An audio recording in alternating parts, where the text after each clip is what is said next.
Hello student, हम cover कर रहे हैं 10th क्लास की फिजिक्स। और फिजिक्स में ये है हमारा चैप्टर नंबर 3, जिसका नाम है विद्युत। वैसे ये साइंस का चैप्टर नंबर 12 हो जाता है, आपके सामने है। तो इससे पहले वाली वीडियो में हमने विद्युत, विद्युत आवेश, विद्युत धारा और विद्युत धारा की दिशा, ये टॉपिक कवर कर लिए हैं। अगर आपको वो देखने हैं तो आपको इसके लिए मेरा पिछला वीडियो देखना होगा।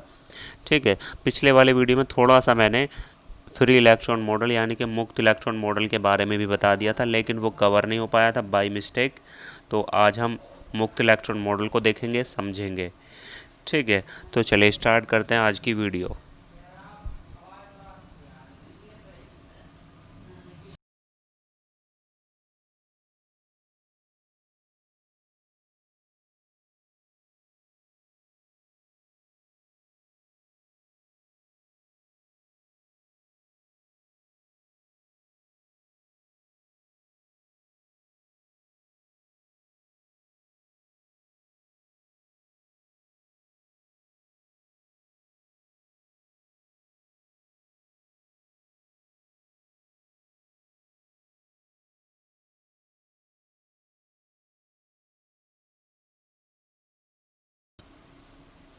ये है हमारा आज का टॉपिक, फ्री इलेक्ट्रॉन मॉडल, मुक्त इलेक्ट्रॉन मॉडल।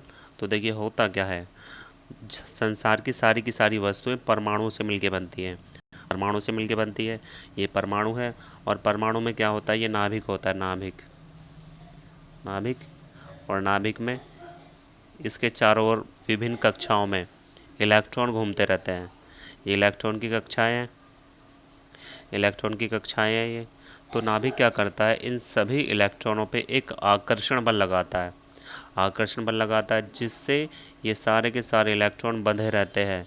लेकिन जैसे ही हम नाभिक से दूर जाते हैं तो नाभिक के दूर वाले इलेक्ट्रॉन, इन पे नाभिक का आकर्षण बल कम हो जाता है। नाभिक का आकर्षण बल कम हो जाता है और ये क्या करता है, ये अपने परमाणु को छोड़ के चले जाते हैं, छोड़ के चले जाते हैं। तो इनके अपने परमाणु और जो और परमाणु होते हैं उनके बीच के खाली स्थान में घूमते रहते हैं, उनके बीच के खाली स्थान में घूमते रहते हैं। तो ये कुछ ऐसे घूमते हैं। देखिए ये कोई पदार्थ है, तो इसमें ये छोटे छोटे परमाणु हैं, परमाणु हैं, तो इनके बीच में कुछ खाली स्थान होता है।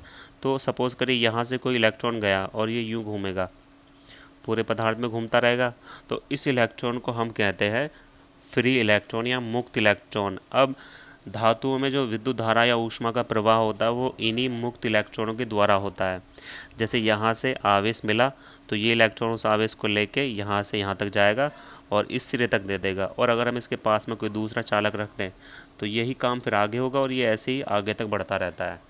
ठीक है, तो आवेश या धारा का प्रवाह धातुओं में जो होता है वो मुक्त इलेक्ट्रॉनों के द्वारा होता है। ठीक है, बात समझ आ गई होगी। थ्योरी देख लेते हैं इसकी। देखिए, संसार की सभी वस्तुएं परमाणु से मिलकर बनी हैं। परमाणु में क्या होता है, धनावेशित नाभिक, धनावेशित नाभिक था, आपने देखा था कि चारों ओर विभिन्न कक्षाओं में, विभिन्न कक्षाओं में, ये कक्षाएं लिखा है, ऋणावेशित इलेक्ट्रॉन घूमते रहते हैं, क्योंकि नाभिक द्वारा इन पर एक आकर्षण बल लगाया जाता है। नाभिक इन पर एक आकर्षण बल लगाता है, जिसका मान नाभिक से दूर की कक्षाओं में कम होता जाता है। वे नाभिक से दूर चलते हैं तो कम होता जाता है, और कम होता जाएगा। और वहाँ के इलेक्ट्रॉन अपनी कक्षा को छोड़कर दूसरे परमाणु के बीच के स्थान में घूमने लगते हैं, दूसरे परमाणु के बीच के स्थान में घूमने लगते हैं। इन घूमने वाले इलेक्ट्रॉनों को ही हम मुक्त इलेक्ट्रॉन या फ्री इलेक्ट्रॉन कह देते हैं, तथा चालक में धारा इनके द्वारा ही प्रवाहित होती है। ठीक है, इनके द्वारा ही धारा प्रवाहित होती है। तो अगर कोई पूछे कि चालकों में धारा कैसे प्रवाहित होती है, तो मुक्त इलेक्ट्रॉनों के द्वारा प्रवाहित होती है। और मुक्त इलेक्ट्रॉन कौन होते हैं, जो फ्री में घूमते रहते हैं, इधर उधर घूमते रहते हैं। ठीक है, चलिए आगे चलते हैं, नेक्स्ट टॉपिक देखते हैं। नेक्स्ट टॉपिक आता है हमारा विद्युत धारा का मापन। तो विद्युत धारा का मापन हम कैसे करते हैं, विद्युत धारा का मापन हम एमीटर के द्वारा करते हैं। एमीटर, इसका पूरा नाम है एम्पियर मीटर।